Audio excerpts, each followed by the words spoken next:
Madame, Monsieur, bonsoir. Bienvenue à votre magazine Ça fait l'actualité. D'où les étudiants viennent et où vont-ils étudier pour parfaire leur formation? Ce ne sont malheureusement pas que ces questions à poser lorsque l'on parle de mobilité des étudiants à l'international. Dans quelle proportion les étudiants ont la possibilité de parfaire leur cursus à l'international? Quelles sont les aides, quelles sont les assistances dont les étudiants pourraient bénéficier? Quelles sont les destinations les plus prisées? Et dans quelle proportion est-ce que ces étudiants s'insèrent dans le pays d'origine ou restent à l'étranger pour exercer? Et ça fait l'actualité.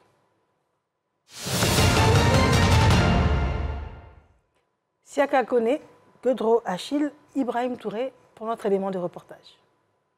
Après avoir mené des études à l'étranger, de nombreux diplômés de la diaspora rencontrent des difficultés pour leur insertion professionnelle. Face à cette situation, des jeunes Ivoiriens diplômés ont décidé de mettre en place depuis 2017 le RID, Réseau Ivoirien des diplômés de la diaspora. Cette association à but non lucratif a pour objectif de créer un cadre propice au retour des diplômés et des entrepreneurs de la diaspora ivoirienne.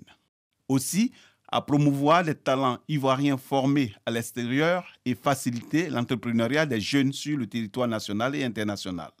L'objectif visé, c'est de faire une bonne migration pour les personnes qui quittent le pays. Parce que le RID accompagne le départ, c'est-à-dire bien partir, choisir une bonne école, orienter sur les filières qui peuvent aider nos pays.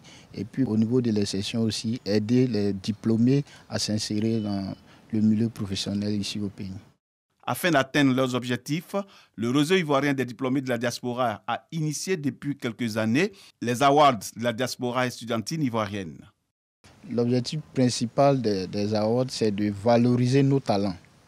C'est vrai, les personnes qui sont à l'étranger, qui sont brillantes, avant même que ces personnes aient leur diplôme, il faut déjà que la Côte d'Ivoire sache qu'il y a des personnes qui sont en études là-bas, qui ont des bonnes notes, qu'il faut suivre et surtout donner envie de venir mettre leurs compétences au service du pays.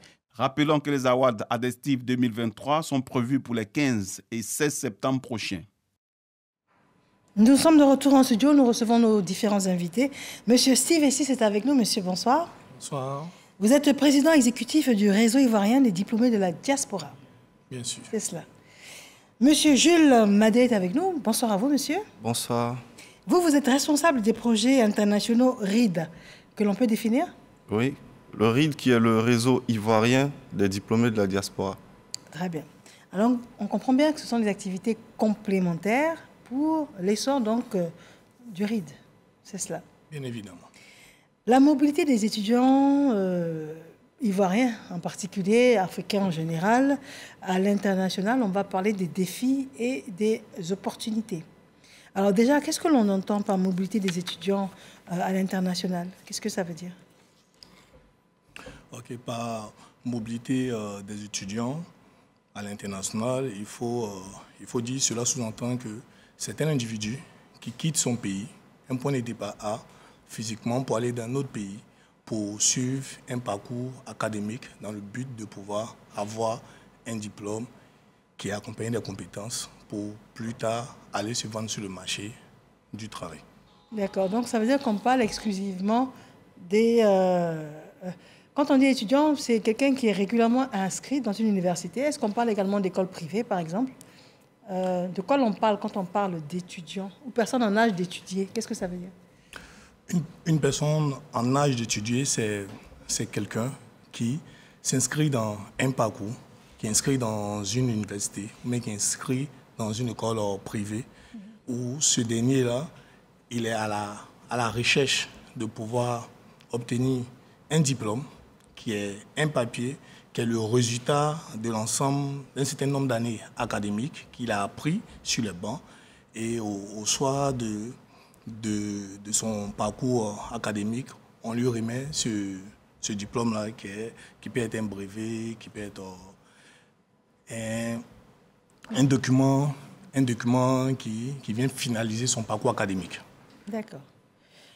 Alors, Monsieur Jules Madé, Oui. dites-nous, quel est l'état des lieux? Est-ce que l'on a des chiffres qui pourraient nous situer sur le nombre de personnes étudiantes qui vont à l'international? Alors, je vais aller sur 2 chiffres clés. Le bilan, on va dire, le plus récent concernant cela, il y a eu le bilan de l'UNESCO, voilà, qui a été publié. Mais les chiffres les plus récents sont ceux de janvier 2023, où l'ambassadeur de France lui-même, il a été évoqué qu'il y a eu, aujourd'hui, on a plus de 10 000 étudiants ivoiriens en France. 10 000 étudiants ivoiriens en France. Ouais. Est-ce à dire que la France est la destination de choix pour les étudiants ivoiriens?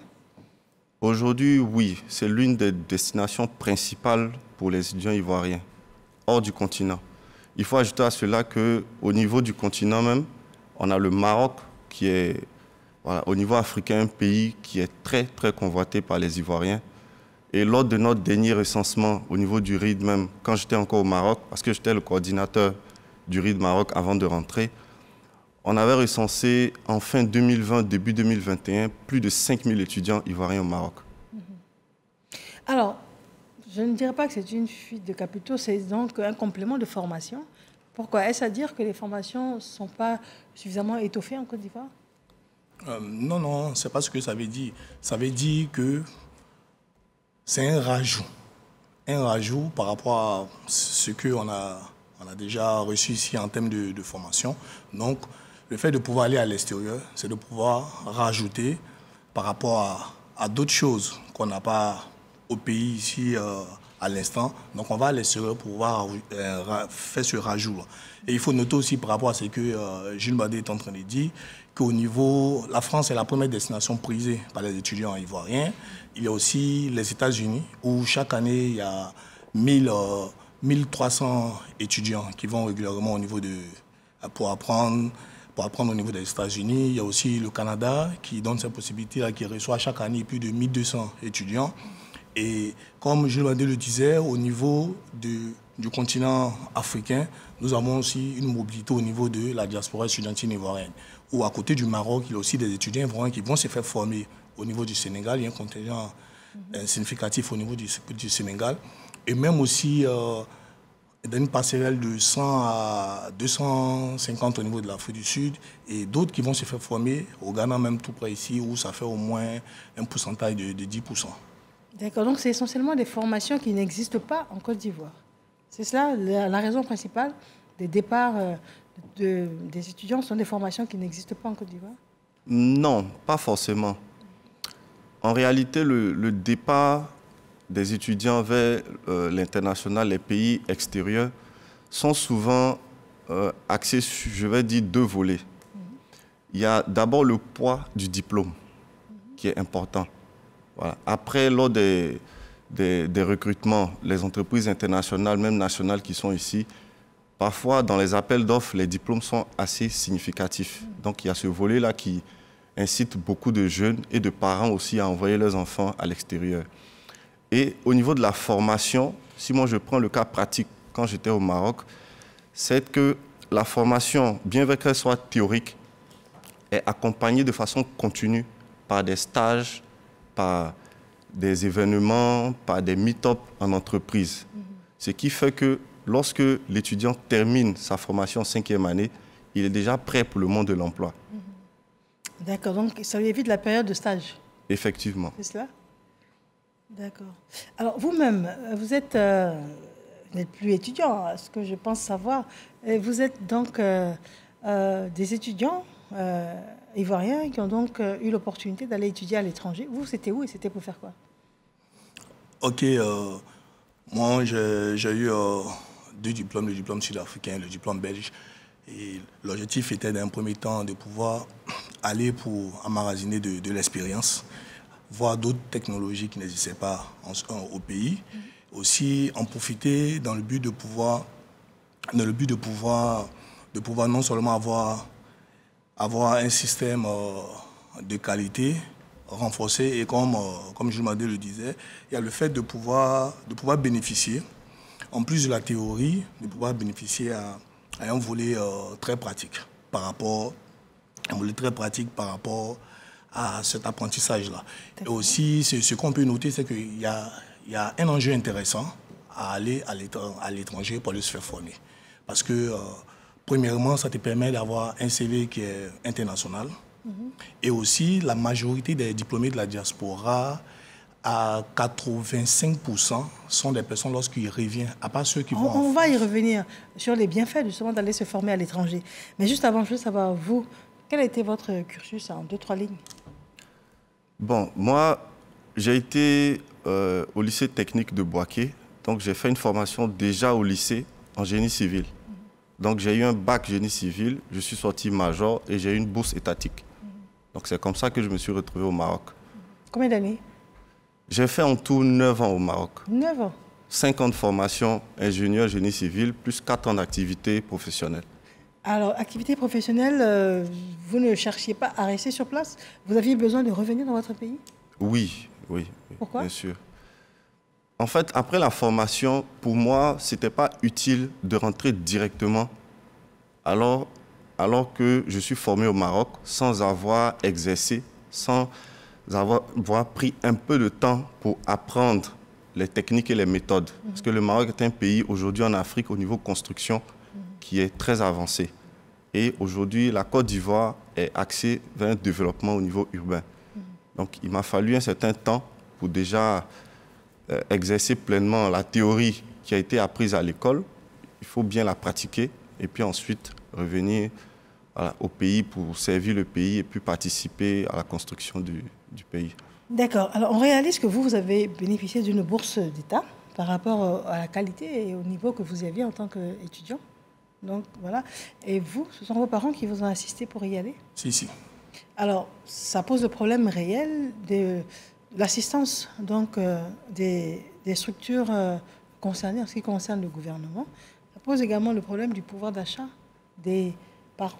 Et tout le monde n'a pas l'opportunité que vous avez eue d'avoir des parents qui pouvaient s'en occuper. Alors, quels sont les différents créneaux qui existent aujourd'hui pour que les étudiants puissent aller donc à l'international pour parfaire la formation? Je commence par vous. OK. Les différents créneaux qui existent à l'international pour un étudiant ivoirien de pouvoir aller à l'étranger. Premièrement, il y a des bourses de mobilité qui existent en termes de programmes. Au niveau de l'ambassade des États-Unis, il y a la bourse de Fulbright qui existe. Il y a aussi d'autres bourses qui permettent de pouvoir aller se faire former pendant une année et de revenir servir son pays. Il y a aussi au niveau même de l'Angleterre, il y a la bourse Shivlin qui existe, qui permet aussi à des étudiants ivoiriens de pouvoir aller à l'étranger et de revenir se former. Et aussi, il est important en tant qu'étudiant ivoirien, pour ceux qui veulent aller à l'étranger, de pouvoir aller à l'information. Parce qu'il y a des programmes qui existent et que notre pays inscrit dans ces programmes-là afin que ces étudiants puissent bénéficier de l'accompagnement à l'international en termes d'études.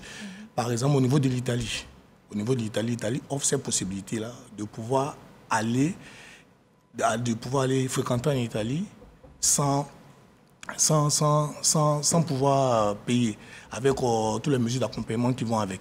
Et aussi, il est important de noter que quand c'est comme ça, il faut à la base, par exemple, bénéficier d'une initiation à l'apprentissage de la langue italienne pour pouvoir bénéficier de tout cet accompagnement pour aller étudier en Italie. À côté de l'Italie, il y a aussi d'autres ambassades, représentations diplomatiques en Côte d'Ivoire par rapport au rapport que ces ambassades ont avec notre pays. Donc il y a ces bourses-là qui sont là et qui sont présents, où ces étudiants peuvent bénéficier de ces avantages-là.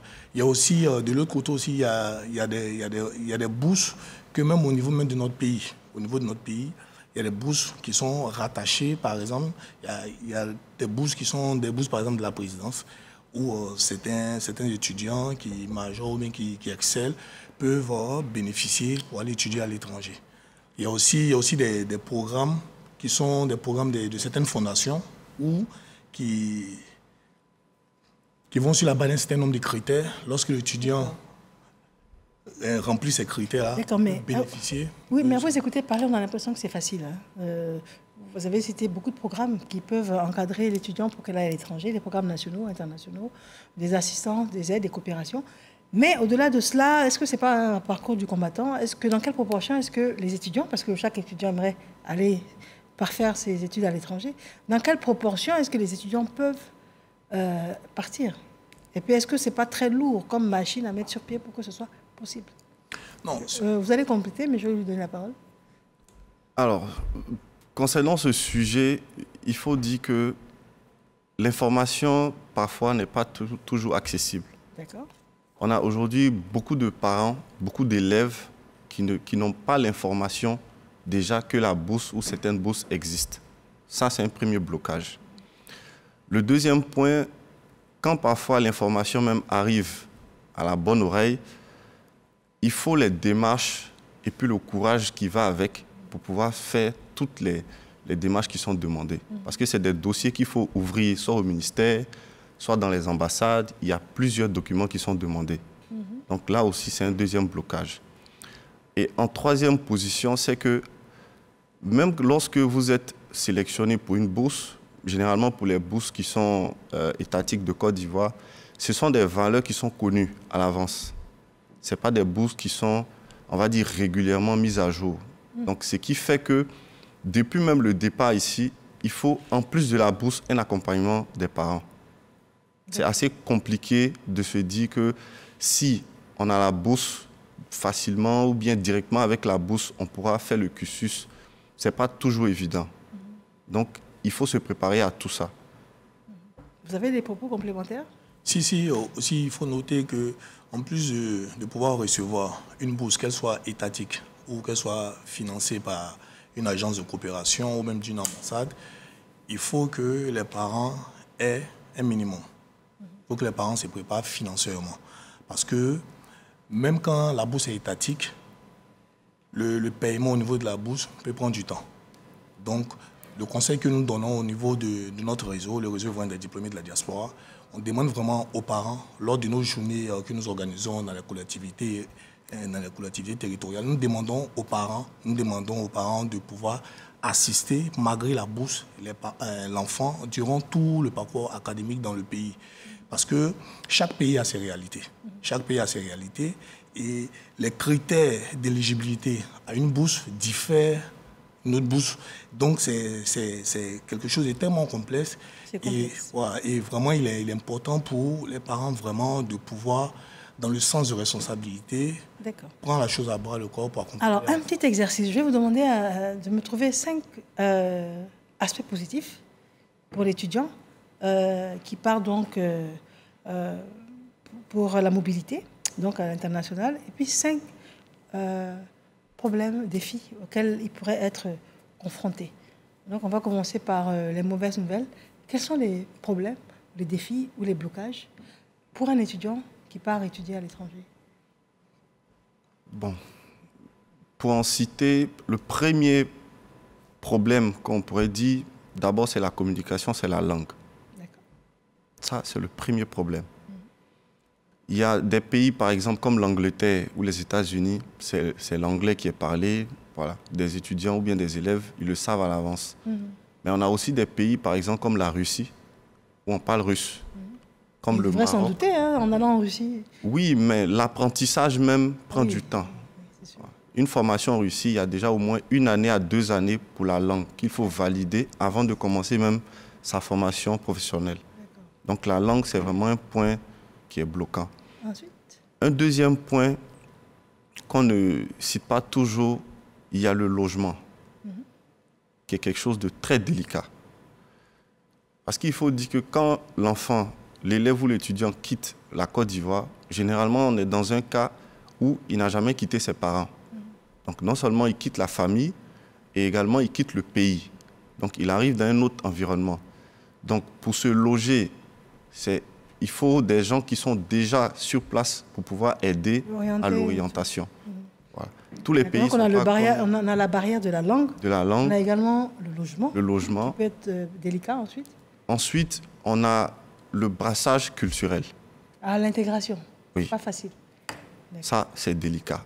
Dans certains pays, ils ont une façon à eux de vivre, de voir les choses. De manger même.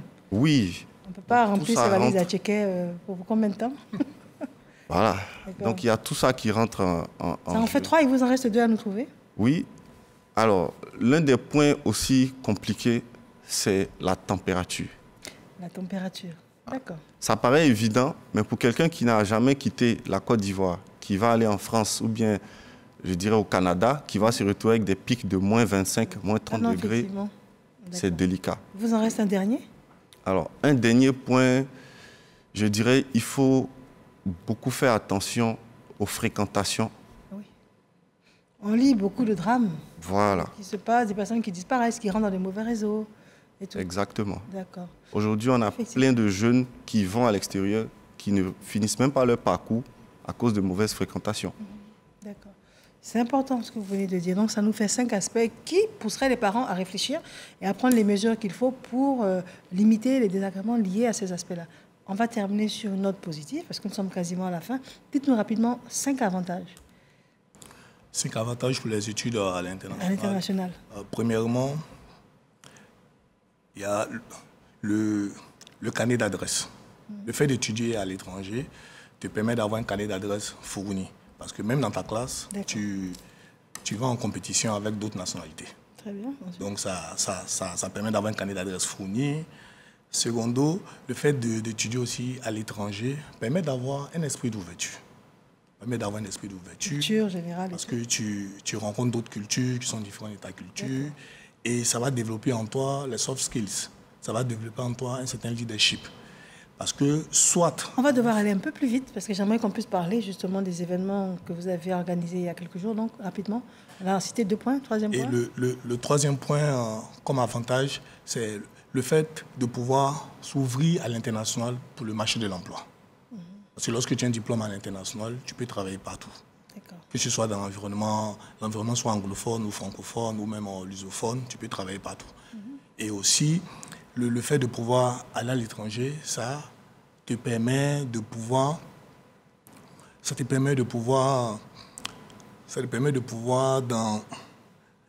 anticiper un certain nombre de choses. Anticiper un certain nombre de choses en termes d'information. En termes d'information, parce que avec les réseaux que tu t'es fait, il y a certaines informations auxquelles tu auras accès. Dernier point. Et aussi le dernier point, l'avantage des études à l'international, c'est vraiment de pouvoir... Ça va construire ton branding personnel. Ça va construire ton branding personnel en ce sens que ce que tu as vu à l'étranger, tu peux le reproduire au pays lorsque tu reviens au pays, seulement en l'adaptant au marché de ton pays. D'accord. Mesdames et messieurs, vous avez les éléments négatifs, les éléments positifs. Pour avoir une meilleure appréciation des choses, vous également étudiants, on a compris que c'est possible avec l'assistance des parents, avec les structures étatiques ou des structures partenaires, mais c'est tout à fait possible d'aller dans ce cadre-là en tant qu'étudiant. Maintenant, dites-nous, en fin de semaine dernière, vous avez un événement dans le cadre du RID, lequel? C'est notre programme de mobilité dénommé ADESTIV, Award de la diaspora estudiantine ivoirienne. C'est un programme de mobilité qui ouvre un univers d'opportunités pour les jeunes, pour la jeunesse en général et en particulier aux talents de la diaspora. Donc c'est un programme de mobilité qui permet un brassage d'échanges, des rencontres B2B, aussi du recrutement pour les jeunes en fonction des besoins des entreprises. Donc c'est à la suite du dispositif de retour au pays qu'après avoir constaté la difficulté de pouvoir s'insérer dans le monde de l'emploi, que nous avons créé ensemble avec nos camarades et tous ceux auxquels on regardait dans la même vision le réseau ivoirien des diplômés de la diaspora. Parce que pour nous, à la base, on s'est dit qu'au lieu de rester d'un côté pour se plaindre, au lieu de rester d'un côté pour dire que les choses ne marchent pas comme il se doit, parce qu'il y avait la difficulté de pouvoir avoir de l'emploi, on a décidé ensemble de pouvoir passer de l'inaction à être une diaspora active, à être une diaspora qualitative et quantitative. Vous avez combien de membres? Aujourd'hui, le RID, on compte plus de 200 membres. 200 membres. Oui. Vous avez pu insérer combien de personnes? Aujourd'hui... Enfin, aider à l'insertion. Bon, chaque année, on tourne autour d'une dizaine, entre 10 et 15. Donc, en cumul, on est autour de 100 personnes aujourd'hui. Vous existez depuis quand? Nous existons depuis 2017, le siège à Abidjan, et comme je demandais le disais, au niveau de la Côte d'Ivoire, 200 membres dans le bureau, 15 personnes, mais à l'international, nous sommes plus de 3000. Plus de 3000 et nous sommes de différents pays. Nous sommes en France, au Canada, et aussi fait un big up à toute la coordination du RID à l'international. Je vous remercie infiniment, messieurs, d'être venus sur notre plateau. Nous parlions de la mobilité des étudiants, donc ivoiriens à l'international, les défis et les opportunités. Monsieur Steve Essis est avec nous, président exécutif du réseau ivoirien des diplômés de la diaspora. Merci d'avoir été là. Et monsieur Jules Madé, vous êtes responsable des projets internationaux du RID. Merci à vous d'avoir été là, madame, monsieur. Merci de nous avoir suivis. Bonsoir.